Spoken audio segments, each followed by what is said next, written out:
at some point, like we stood outside and we heard like it's just really quiet, like this eerie kind of quiet. And we heard gunshots, but we didn't imagine that the gunshots could possibly be anywhere near here. There's terrorists walking all over the streets. They took over the police station. And in the beginning, it was just like, it's impossible. I mean, it can't be. Like in nobody's worst nightmare were we able to even think of such a thing. They were literally at some point also in our backyard.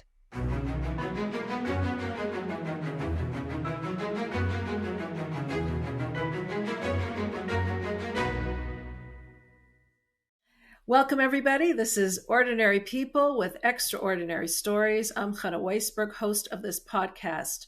Joining me today is Tzivia Pizim, all the way from Sderot, Israel. Thank you so much for joining us, Tzivia. I know it was hard to get you, and I'm really grateful that you joined. So thank you. Thank you. Okay, so all of us here are probably wondering, what is it like right now in Sderot? Can you tell us a little about your situation? But before you even get to your situation, can you tell us a little bit about how you ended up in Sderot? Yes. So I'm a real Brooklyn girl. Grew up in Crown Heights. Yeah, I was waiting for the accent, and there was no accent. And I married an Israeli boy. And we decided to move on Shlosas to Sderot in Israel. His older brother, Rabbi Zevi Pizem, and his wife Stima are the Shlofim here. And they had asked us to come out and join them, Shlofim to do outreach work. Right. And we decided, sure, why not? It was a quiet little town where even Israelis didn't know where Sderot was on the map. Oh, wow. Yes, we moved here how long 23 ago? years ago. 23 years 23 years ago we moved here. Wow. So you moved to a quiet little town that didn't have any rockets coming down on it, but just was a nice little town that you were doing your shlichus work in. Correct. We just moved to a nice little southern town. Very nice. How far is it from Gaza? We're 1 air kilometer away. Whoa. Okay. Quite close. And then when did things start happening differently in Sderot? So it actually started half a year after we moved here. Wow. The first rocket landed right behind where I lived. Oh, wow.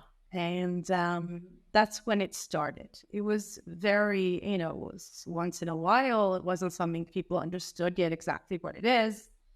It used to be very random. And then it started getting more intense as the years went on. Became something that was part of our lives, something we knew we had to get used to. And the government also did things to realizing that this is what life is like. So they did things to kind of help us. We started having an alarm system. Eventually we had the Iron Dome.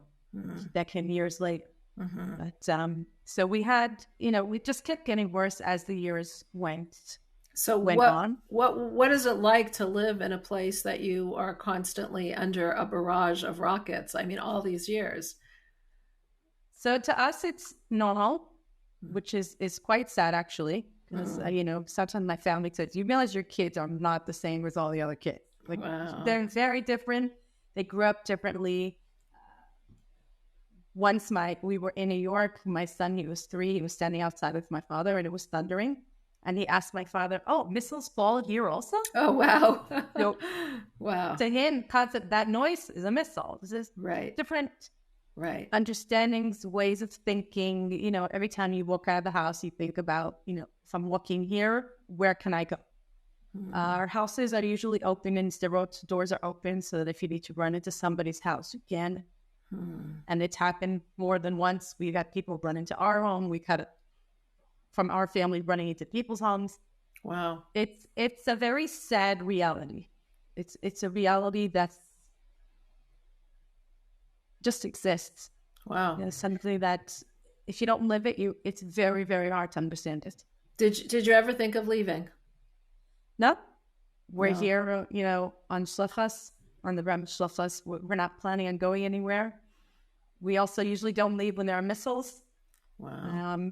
And that also started many, many years ago. I would say about 18 years ago Um, the Iron Dome didn't exist yet, and it was a town that was really, there were just hundreds landing a day, and many people in the city were leaving. And we were debating. We had 3 little kids, and we were debating, what do we need to do? Like, what's the right thing to do? Sure. So, as Chassidim of the Rebbe, we wrote into the Igros Kodesh. Igros Kodesh are a set of books where the Rebbe has written letters to people throughout the years. And now that we can't actually write to the Rebbe, we can write and open it and try to see if we can understand something that's relevant to us. Right, sure. And get some guidance for our own lives. Get some guidance, exactly. Right. So we did, and we got a beautiful answer where it said, and you'll help you translate, right, that Hashem is always watching and protecting us. That God never slumbers or rests. He's always watching. Wow. Correct. So we stay put. And we've seen lots of miracles with that staying put. Really? Like what kind of miracles?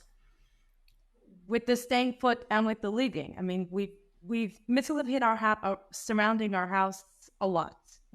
Where we live, our streets. We had, 15 years ago, we had a missile land on one side of our house, on the side of the bedrooms. And like I said, we're always here.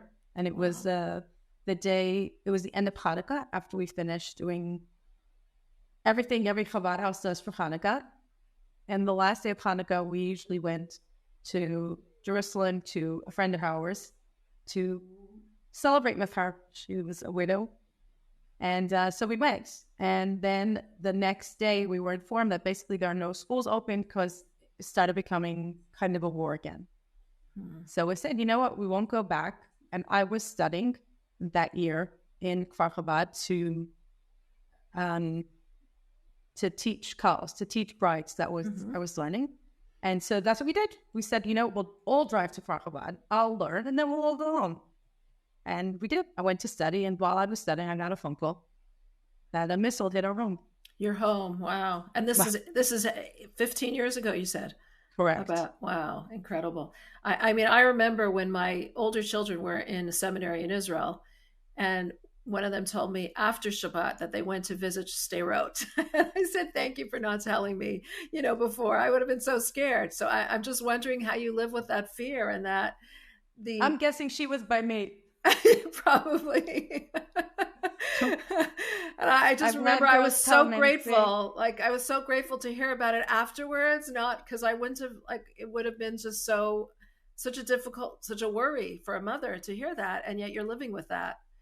And then I think it's more difficult to be on your end. In other words, I think because we're living it, we're part of it. It's here as opposed to, being across the ocean and just hearing whatever, the radio is telling you, like whatever news you're getting. It's a bit more scary, I think. Wow. Than actually being there. here. Wow. Yeah. Wow. Okay. So that was then. Now the situation is, there's rockets everywhere. I mean, the situation completely changed after where were you on October 7th in terms of the whole war that started? Okay. So we, with Simchas Torah, we were actually home in Sderot. And to give you a little bit of background, about 10 years ago, my husband started doing outreach in the kibbutzim. So there are 10 kibbutzim that are considered Shah Negev. And we started doing outreach in this kibbutzi. I personally teach in their school. I'm an English teacher in their school. In which school? In Shah Negev. The kibbutzim. In other words, it's 10 kibbutzim. They all come together. The school is in one, kind of like a campus. And my husband does outreach program. There's one kibbutz right across from Sderot. It's called Nilham. And he started doing their services on Friday night. The people there asked him, and he started coming. Now, for Simchas Torah, so in the beginning, the plan was that he's going to come during the day, and that they were going to have, prayers and hakapos to dance with the Torah. And when he drove there on Friday to drop off all the things that they should have for tomorrow, the, food and they said to him, you know what, Rabbi, we want to do tonight also. So he called me up and said, okay, I'm just staying in the kibbutz. It's like an hour walk from our house. And he did. He stayed there Friday night, and they did hakafos. They prayed and they danced with the Torah. And then they were deciding what to do about, the next during the day. Right. So they said that they wanted to do it really, really early. So my husband said, look, really early, I can't come. I mean, it's an hour walk. And sure. So that was the decision, that he's not coming and they're going to do it really early in the morning, which ended up being a really big miracle because if he would have walked there during the day, I mean, that was the whole walk. There were terrorists along the whole route. Oh my gosh. Wow. So just got chills. Oh my gosh. What a miracle. So we woke up at 6:30 like everyone else in this country with hundreds of missiles. And to us, like I told you, it's 22 years away. It's nothing new. Like, okay, there are missiles. Stay inside. Go to the bomb shelter. The regular. So you thought it was just regular, nothing out of the ordinary of what you've been experiencing for the last many years. Correct. We just thought, okay, again, and it's going to end. It wasn't ending. And at some point, like we stood outside and it heard like it's just like really quiet, like this eerie kind of quiet. And we heard gunshots, but we didn't imagine that the gunshots could possibly be anywhere near here. And we were sure that maybe because it's so quiet, we're hearing it from the border. Oh. Now, the police station, which I'm sure you've heard about, and I'll tell you about soon, is 2 minutes walk one direction, and the Chabad house is the other direction. So we're kind of in the middle. So we were basically hearing what was going on in the police station, but we didn't actually know it until later on. You mean when the terrorists got to the police station? Correct. The terrorists got to the police station. They took over. They killed many of our cops, and it was a war. Just the police station itself was a war. And it kind of like it started like it got already like 10 o'clock, and we said, you know what, we have to go because there's probably not a lot of people who are going to come, and so we need to make sure that we go. You have to go where? Where were you going to go? To the Chabad house. To the Chabad house. Okay. Wow. Because we didn't really know any different. Now, some people already knew, and our phone was actually ringing, but, we didn't think for a second that we were sure it's just a mistake. Why should I answer? Right. So everyone who was here, which is my parents, Yossi and Zahava Brook, they live next to us now, and my husband and I, my married son and his wife, and 4 kids who were home, we all walked to the Chabad. And now together, we'll walk through the stages because we said, the missile shouldn't catch all of us on the street. Because it's very hard for, so many people to like duck and run down. So we kind of went in like drops. Right. One person went, the next person went. And I was the last one to come. Me, my mother, my daughter, and my baby.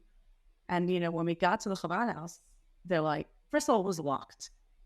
Understand why on earth would the door be locked? I mean, it's a Chabad house. Like, it's never locked. And, they asked, who is it? And we said, it's us. And they opened. And when we got inside, people started telling us, what's going on the streets. They're like, there are terrorists. And we're like, seriously? Like, what? No. Everything okay? Like, everybody's okay? Like, no, seriously. Like, there's terrorists walking all over the streets. They took over the police station. In the beginning, it was just like, it's impossible. I mean, it can't be. Like, in nobody's worst nightmare were we able to even think of such a thing. And then I started hearing, what happened in the party and what's going on. And this was really like 2 minutes away from the police station, you said, or just a few minutes away that you were. Correct. So they were just right there, right in your backyard. I mean, basically, almost. They were not almost. They were literally at some point also in our backyard. Wow. Yeah. They were really just everywhere. Well, what a miracle also that you were able to walk to your Chabad house unharmed, all of you. We had a lot of miracles. Wow. We really did. That was a real miracle because they really weren't far from us. We also found out like they were on the streets adjacent to us. They were everywhere. It's crazy. And they were kind of gearing for synagogues. Yeah, because they knew that people were in the synagogue. And we know that there are also lots of people who were either going to synagogue, coming out, that were killed, Sure. Sure. Wow. that were. So you stayed there? You stayed there the whole day? So yes, yeah. Once we got there, we understood that we shouldn't be going anywhere, and we stayed there locked in. And there happened to have been 10 men, so we were actually able to pray and dance. But we stayed there, and slowly we started hearing things. The army came, so they were already outside the building.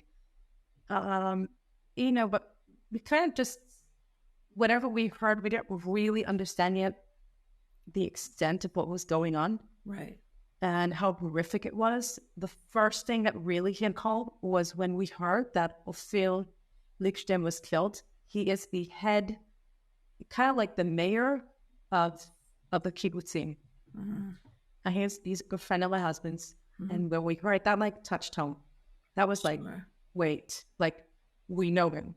Wow. His son is actually my student. One of my students. Sorry. And, that was like, okay, wait, this is real.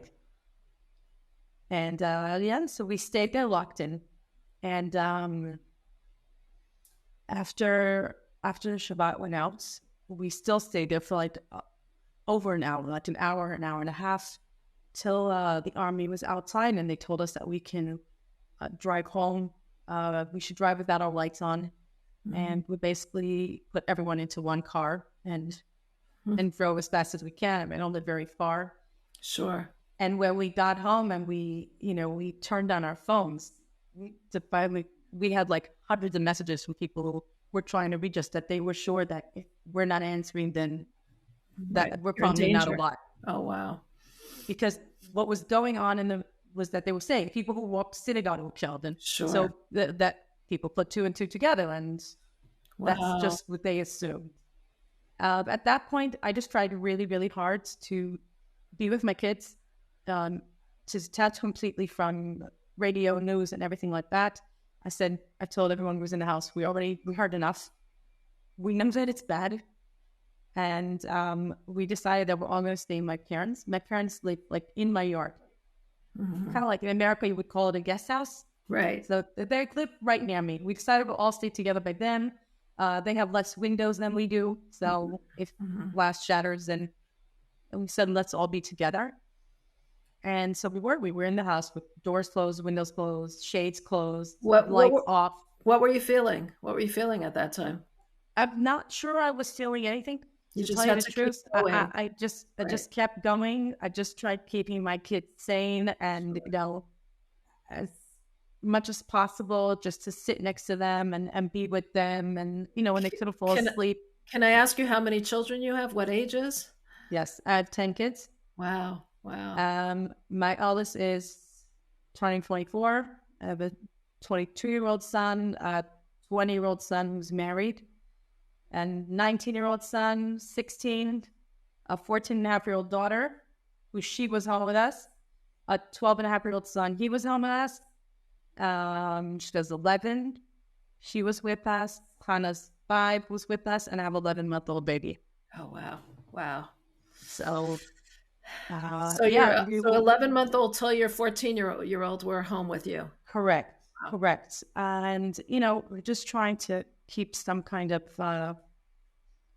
sort of keep them relaxed, because they've already heard things, Sure. When we were in the Chabad, however much I was trying to say, just people don't talk next to the kids, didn't really help a lot. Right.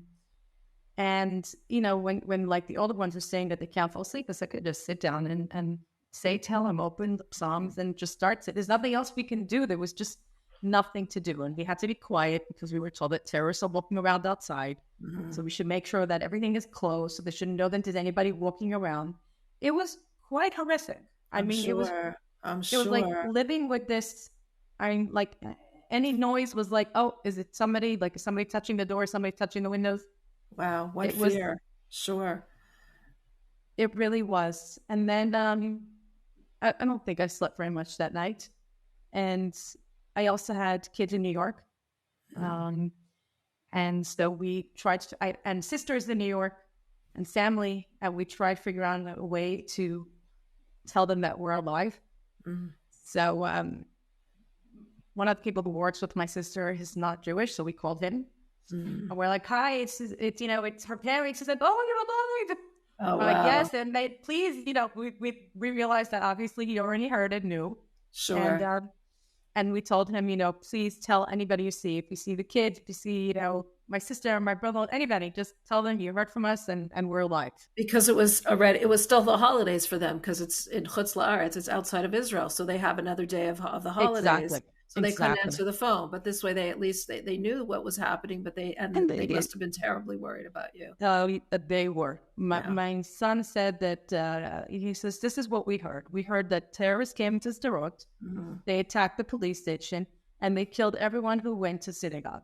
Oh, they're wow. like, it wasn't a pleasant picture in our head. Of course. Oh, it's terrible. So that was really so that hard was for them. So that was that night. What happened after, like since then?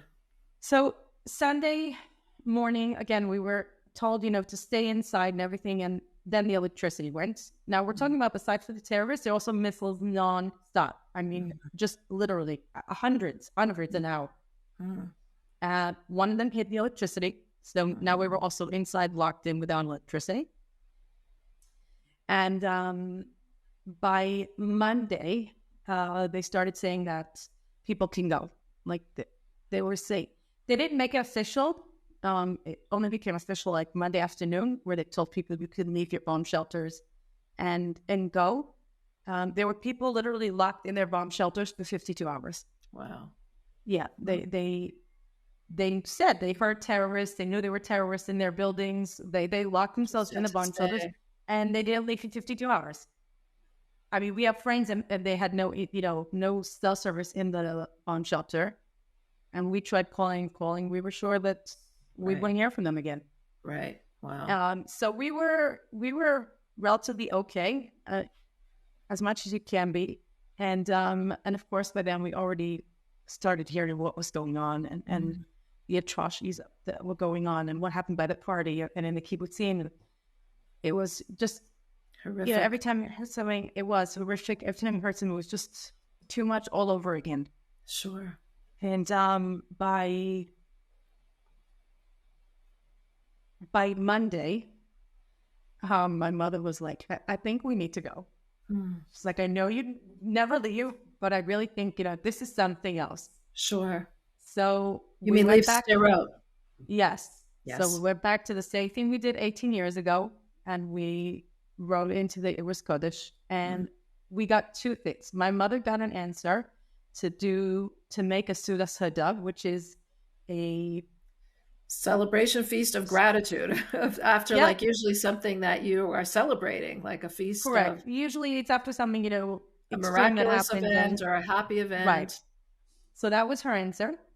And we got something really interesting that we should ask the rabbi. So my husband asked his brother, and his brother said that the women and children should leave. So we said, okay, that's what we need to do now. So we're packing up and we're leaving.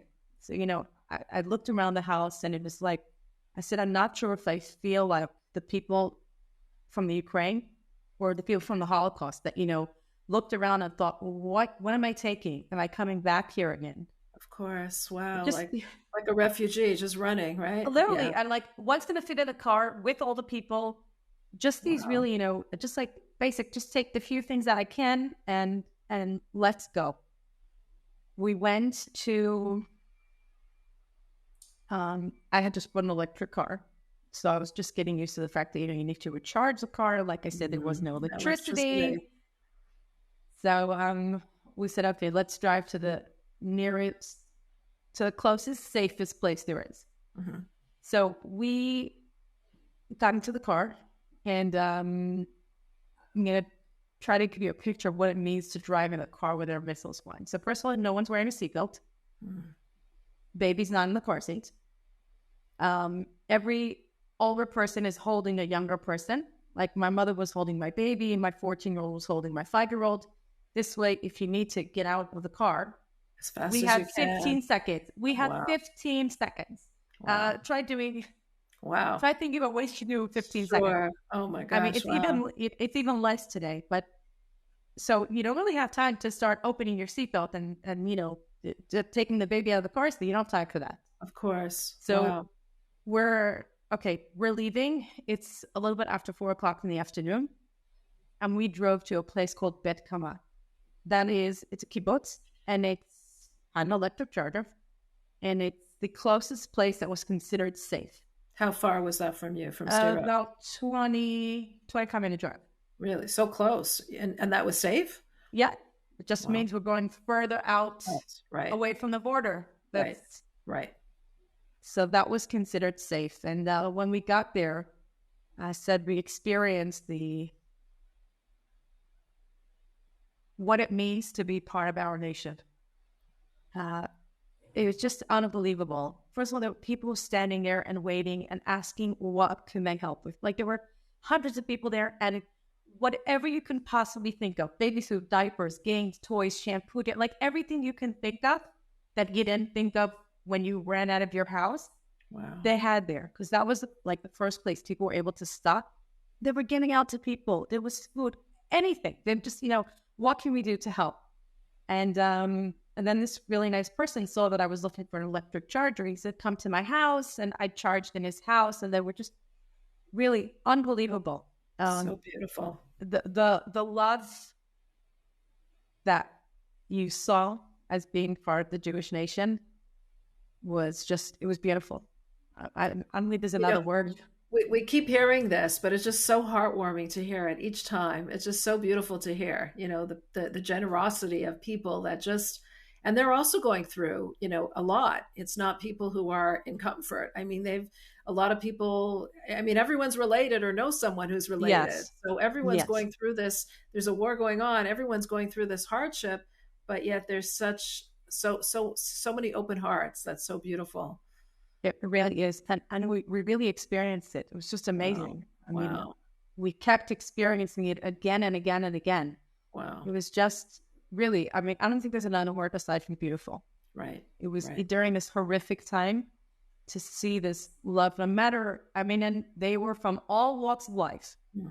Literally, 2 days ago, we didn't agree with each other at all. It didn't really matter right now. Right. We're all the same. Wow. And that was something that was really unbelievable. So did you stay there? Is that where you we were on the way to Jerusalem. Oh, and okay. But when we got to Beit Kama, I got a phone call from my husband telling me that they had just caught 2 terrorists right outside my house. Oh my gosh. How did you feel about leaving your husband and your boys? Like how did that feel? No, my husband and my father. Your husband and your father. My son with me. Wow. Wow. Okay, but even so, how did you feel about that? I knew that was the right thing to do. Just like the right thing to do was for me to go with the kids. That was the right thing to do. That's what we do. Chabad, we stay to help whatever we can, and that's what needed to be done. Now, my job now was to be with the kids and make sure they were okay, and his job was to stay and see what he can do for the people who are still here to help them whatever way they can. There were people still stuck in their houses. People who called the Chabad house saying, we don't have baby food. Oh. We're stuck. Right. So they went out and tried to help. But there are no stores. There's nothing available. Sure. The Chabad house became like a food bank for about 2 months after. Really? It really was something like unbelievable. So we celebrated another miracle that we weren't home when they caught 2 terrorists right outside our house. That was Monday. We finally got to Jerusalem after just been long 3 days. And we went to family. And the next morning we woke up, and our wake-up call was, your house was hit by a missile. Oh my gosh. Oh wow. Yes. Completely, so we were completely hit? Completely destroyed? Completely hit. Oh wow. Where was your husband then? So my husband and my father were in my parents' house, and they went into the bomb shelter. So right next door. Wow. Yes, and they're like, okay, the whole house shook. Wow. So after that, they went up to see, they're like, and they went up and they're taking a video. They're like, oh, yep, definitely landed here. Like this really big hole in the wall, and the kitchen, the living room, everything is destroyed. But we just kept celebrating the fact that, all these miracles that we had left the night before, and that, it's a Wow. house. I mean, every time I start getting frustrated that I need to, fix it, I say, well, you know what? It's a house. I've lost students, I lost teachers, I lost friends. So it's a house. Wow, It's what not a an pleasant attitude. or a, Right, not pleasant. What an attitude, though. Yeah, yeah, but and it is like every time. probably a lot of memories in there also. Yeah. So we were able to take out some of the things, Right. Wow. but it is. But I think that's the only way we can look at it. Right. Because, every time I start to like think, oh, my house, I think, well, I can think of at least 30 names that of people that Right. I personally know that were killed, murdered. Right. So, okay, it's a house I can build. Definitely puts it in perspective. Definitely For sure. does. Oh, Right. yes, definitely does. And so that was Tuesday. Then we stayed on in Jerusalem. And like I told you, just unbelievable people from Am Yisrael, lovely couple who lives in England. They gave us their house. They have a house in central Jerusalem, and they gave us their house, and we've been there. That's And where you are right now. well, we've been there, Wow. and it's really unbelievable because I mean, we're talking about a really nice house and a couple that uses it as a vacation home, and they allowed a family with kids to come in. I was like, I have kids, right? Like, it's not going to be with you. Right. So And they're special. just really unbelievable. Like, and they call me every week. How are you doing? And do you need anything? Is everything okay? Like before Parshas Noach, when we read in the Torah about Noah's Ark, so she called me up and she's like, listen, in the third closet in this room, we have a toy, a Noah's Ark. Take it out so your daughter can play with it. So sweet. Really, just these small little things, or her nephew came to give us the key. He calls me up and said, I'm in the supermarket. What do you need? Wow. So special. Really, really is. So yeah, we've been here. It's still really hard. It's still a war. What is it We've what is it like for your family to be, I mean, you're in a nice, beautiful place, thank God, but it must be still hard to be displaced. It Away is. from home, away from school, away from everything. It is. It's really a difficult place to be in. You just one home. And every time I say that, people say, you still don't have a home. But Right. even when we do go home, Right. I still have to get mine fixed. Right. Sure. So we've been back and forth to Zerot a few times. My husband has been here a lot. I mean, he used to stay there like the whole week and then just come join us for Shabbat. Shabbat. Wow. And we've been to Zerot a few times. It's very, very, very loud here. It's like you really feel a war. I mean, you hear the IDF bombing Gaza. You hear that. Everything is shaky. Unfortunately, we hear the airplanes. Unfortunately, we hear the helicopters, which helicopters usually means that they're taking out injured. It's hard. Everywhere you go, you see the army, you see, the soldiers, and you see the jeeps, and it's just really a war here. Wow. And it's also really empty because everyone here is Have people out. left? Have people left Sderot? Everyone, the government took everyone out. Everyone out. So your husband is still, he's not there anymore. He's with you in He is. No, he's still there because not everybody left. Basically, you were able to, as a citizen of Sderot, you got the choice to leave, Right. and you were able to leave to go to a hotel, and it's paid by the government. So there are a lot of hotels around Jerusalem, the Dead Sea, Eilat, Tel Aviv, that have the citizens there. That's the citizens from Sderot. It's the citizens from the kibbutzim. It's anybody who was considered close to the border. Right. Went there. Was able to leave. So and what? They built in these places. They built like schools. Like Wow. So right. the hotel has a school and it has a nursery and it has a preschool. So that they're trying, to get everybody into some kind of sort of routine. Same for my kids. They join the schools in Jerusalem. Right. They join Chabad schools who, right. really just accepted them so openly. And like my son, there was a bus and the bus driver said, he's gladly going to come pick him up from our place and take him back and he doesn't want any money. Just really all these little things that... Beautiful. Wow. So why did your husband have to stay in Sderot if everyone moved out? Okay, so there were still citizens here. This city has about 35,000 citizens. and there was still about 5,000 left. Wow. There were elderly people who didn't want to leave, and they needed things. They needed You know, help. medication even, just Wow. things that they needed. And then it also became helping the soldiers with whatever they needed. Because being that Sderot has been bombed for over 20 years, our schools are all bomb shelters. So our schools became army bases. Oh, wow. Because soldiers are in there, then they're protected. Wow. So now it became also working with the soldiers, doing whatever they can to help the soldiers. You know, was going and doing a lot of filming and bringing food to them and bringing supplies that people were trying to get in. And if you weren't either a citizen of Sderot or part of the army, you weren't allowed to drive in here. Right. So like they would go out, people from the States that send equipment and things like that, like they would go out and bring it in. Right. You know, whatever our crew, people, whatever he needs to do. Whatever was needed, really. Wow, that's incredible. That's what they were really working on. And how does he feel the mood is among the soldiers there and the people there? They're very united, very focused, and their spirits are up. That they never, you know, everybody's working really hard to make sure their spirits are up, whatever anybody can do. You know, even when I'm driving down the street and with the kids and we see soldiers or we see trucks, you know, I always say, open the window and say hi. You know, or they always wave. You know, that extra something to show that we're behind you. They placed soldiers in every school everywhere in the country. Okay, like to stand a guard, a soldier.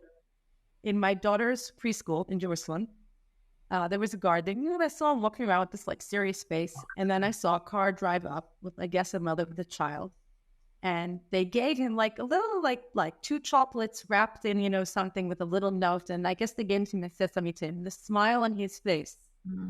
I said, it's unbelievable how like these little things, you know, showed appreciation and we're proud of you and thank you.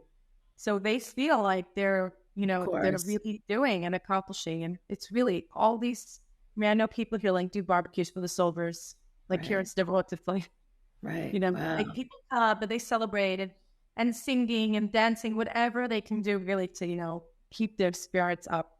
Wow. It's incredible.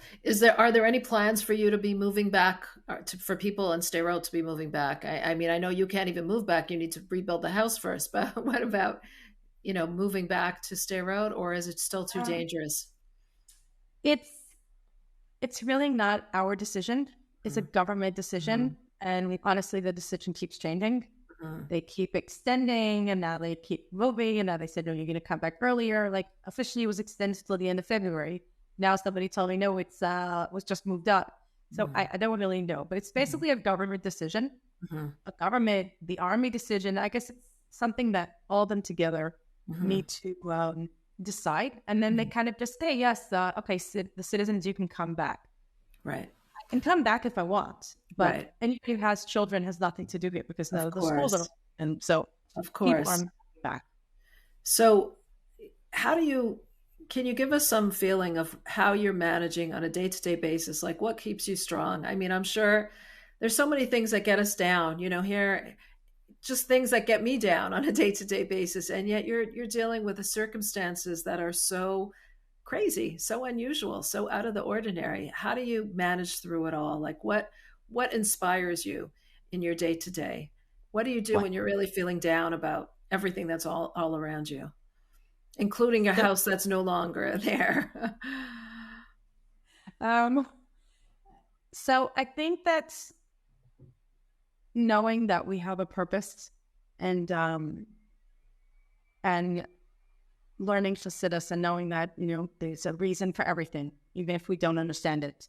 And that we need to believe that God is running the world. And I keep telling people, you know, after Simchat Torah, after October 7th, if you didn't realize God was running the world, then you definitely realize that now.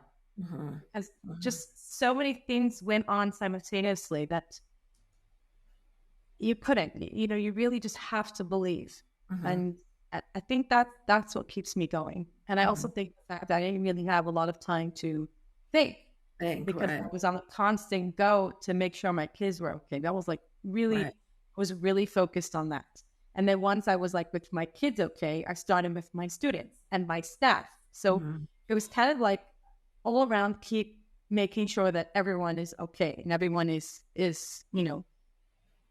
in a good place as best as they can and getting help if they need it. Sure. And then I had wonderful people around me in Jerusalem who just kept helping with whatever they possibly can. Like there's a Chabad cantorman, and she just kept doing things for the people. Every Tuesday there was something for kids, and for Shabbat, like she sent food and suppers I got in the beginning, like really things that just helped you because it wasn't available to do these things. And our friends who said, okay, you know what? You need to come have a cup of coffee with me. You have to stop and have you time. Sure. So I think they made me also get more grounded for sure. Place. Wow. But I definitely think that place where I know that, God is already the world.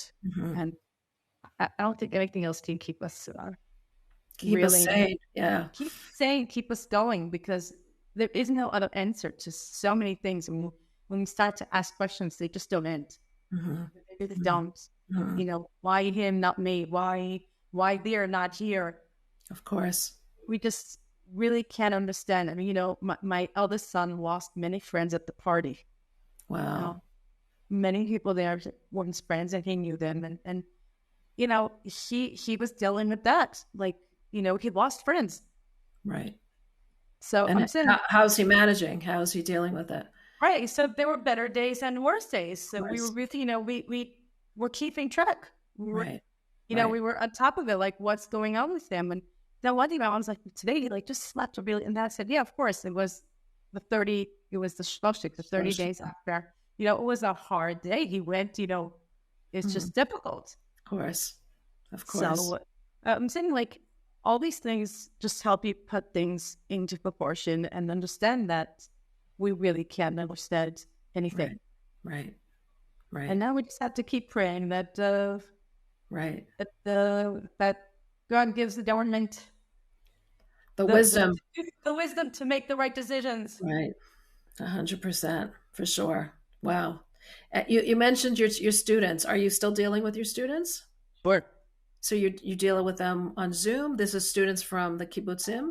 So these are students from kibbutzim. Now we have, I wouldn't say better or worse, but kibbutzim that literally went through a Holocaust, like Kfar Aza and Nachal Oz. Sure. They have kibbutzim that are on the other side of Sderot, and they weren't really affected. So we have all kinds of students by us. But what the biggest problem is that they're all over the country. So they're not necessarily learning on Zoom. They've been placed into different schools, or we've created learning centers in different places. So I'm basically trying to keep my staff that moved back to the area and are able to go to learning centers that are here are physically teaching. I just have to keep track of everybody and see how everybody's doing. And, wow, that sounds like a big job too. Yeah. It is. Of course. Yeah. And keeping up with all of your students and how they're doing, and emotionally and spiritually, everything. Yeah. Sometimes emotionally, it's really hard. Of course. There are some that I still can't emotionally fall. I can't, Right. My husband went to the Levaya, the funeral of the head of the Moatzah, when I told him he was his friend and his son is my student.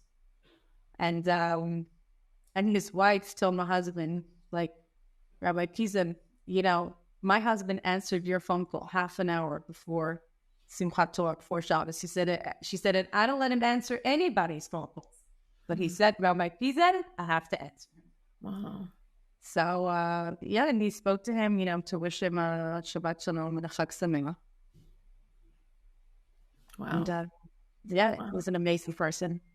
Wow. So sorry. Wow. Nice. Wow. Sivia, it's just unbelievable what you're going through and the whole situation there. It's so surreal. It's hard to even wrap our head around it. Is there any message that you want to give to people who are listening to this about anything that you'd like us to know? To know or to do or anything? Keep strong. And now that God runs the world, and if you ever feel like you want to do something and you don't know what, just pray. Because I think really that's the only thing we can do and make you feel like we're doing something. I mean, people are doing wonderful things. You know, people are sending things and people are coming to Israel to show the support. Everything is great. But, you know, sometimes we, the little people, say, what can we really do? Mm-hmm. And I always say, really, just pray. You know, or if you do know someone in Israel, send them a message. Tell them you're thinking about them. Mm-hmm. You know, just show that little something. You know, I don't know, join your community, do something together, and really remember that we really need to be together. We need to have achdus. We need to love one another, because that's the only thing that's going to keep us together. Wow, beautiful. Thank you. Thank you so much for joining us. I would love to hear when this Sudat Hoda'ah is going to take place. This celebration meal ceremony will take place when this is all over and you're back in your home, in a beautiful home rebuilt with peace in Israel and around the world. Well, that will be with Mashiach. Amen. Amen. May it be soon.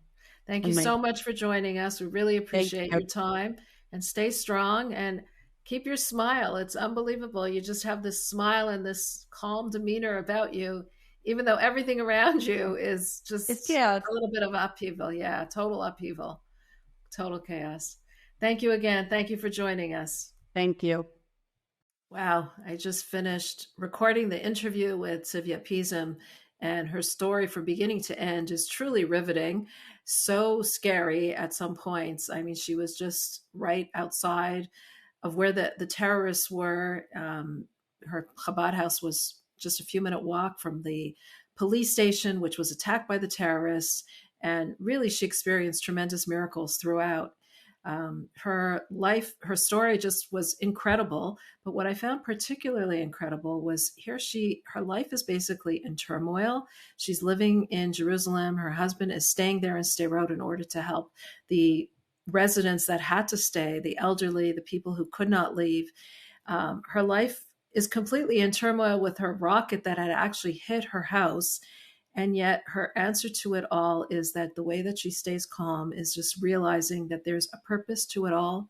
There's a God that runs the world, and there's a purpose to everything that happens. And I think that's a message that we can all take to home in applying to our own lives, that there are so many times where we have questions or we don't understand things, why it's happening this way, why it's not happening that way, why our life seems to be in shambles. And to the answer is something that we cannot answer. We don't know. But underlying the underlying thought that we could have is that there is a purpose to it all, despite the fact that the answers are not with us. And that's something that we can all take to home and to realize in our own lives. So if you enjoyed watching these podcasts, I hope that you are subscribed to receive them in your email inbox, because now you can subscribe and receive these podcasts weekly. These podcasts are also streaming on all streaming platforms, so you can get them there if you're driving in the car or walking or doing something along the way. And if you enjoy, please leave us a comment. We love to hear from you. We love to hear your feedback. Tell us what you think. Tell us what you enjoy. Tell us what you'd like to see. Thank you again for watching. This is Ordinary People with Extraordinary Stories.